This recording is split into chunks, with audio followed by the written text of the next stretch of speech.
The snobbishness of bad literature, then, is not servile, but the snobbishness of good literature is servile. The old-fashioned halfpenny romance where the Duchess sparkled with diamonds was not servile, but the new romance where they sparkle with epigrams is servile.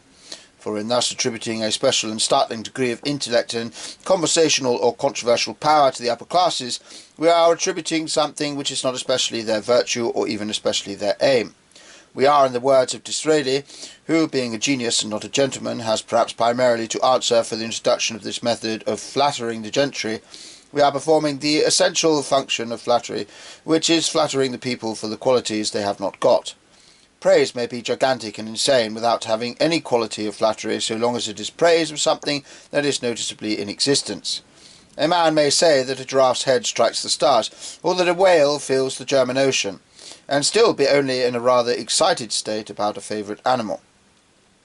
But when he begins to congratulate the giraffe on his feathers, and the whale on the elegance of his legs, we find ourselves confronted with that social element which we call flattery. The middle and lower orders of London can sincerely, though not perhaps safely, admire the health and grace of the English aristocracy, and this for the very simple reason that the aristocrats are, upon the whole, more healthy and graceful than the poor. But they cannot honestly admire the wit of the aristocrats, and this for the simple reason that the aristocrats are not more witty than the poor, but a very great deal less so. A man does not hear, as in the smart novels, these gems of verbal felicity dropped between diplomatists at dinner. Where he really does hear them is between two omnibus conductors in a block in Holborn.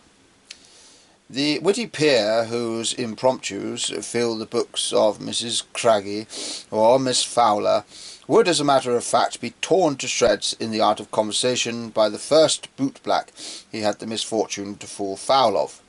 The poor are merely sentimental, and very excusably sentimental, if they praise the gentleman for having a ready hand and ready money, but they are strictly slaves and sycophants, if they praise him for having a ready tongue. For that they have far more themselves.